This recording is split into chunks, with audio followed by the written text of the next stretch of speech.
આપ સભ્ય છો, શું કહેશો આમાં? ગુજરાત સરકારે યુસીસી એટલે કે યુનિફોર્મ સિવિલ કોડ માટે સુપ્રીમ કોર્ટના નિવૃત્ત ન્યાયાધીશ રંજનબેન દેસાઈની અધ્યક્ષતામાં 5 સભ્યોની એક કમિટીની રચના કરી છે. મેરેજ, ડાયવોર્સ, મેન્ટેનન્સ, એડોપ્શન અને વારસાઈ જેવી બાબતોમાં જુદા જુદા 6 પર્સનલ કાયદાઓ લાગુ પડે છે.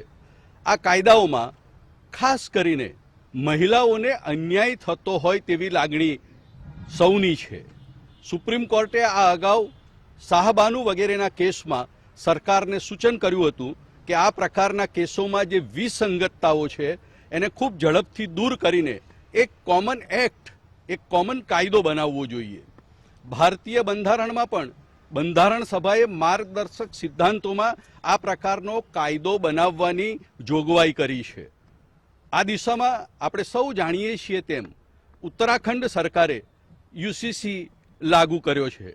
ગુજરાત સરકાર પણ આ દિશામાં ખૂબ વિચારી રહી છે અને કાયદામાં રહેલી છટકબારીઓનો લાભ લેવાતો બંધ થાય અને સ્ત્રીઓને એમના હક અને અધિકાર કાયદા પ્રમાણે મળે એ ખૂબ જરૂરી હોવાથી આ પ્રકારની કમિટીની આજે રચના કરીને એક સભ્ય તરીકે મારી નિમણૂક કરી છે. સર, તમારું કામગીરી કઈ રીતે રહેશે, તમે કઈ રીતે નિભાવશો? આ 5 સભ્યોની જે કમિટી છે એ કાયદો, સમાજ, સ્ત્રીઓ આ બધાના અભિપ્રાયો લઈને 1.5 મહિનામાં પોતાનો રિપોર્ટ સરકારને સોંપે એ પ્રકારની વ્યવસ્થા અને આયોજન કરવામાં આવ્યું છે. ખાસ કરીને હું શિક્ષણ સાથે સંકળાયેલો છું. યુવાન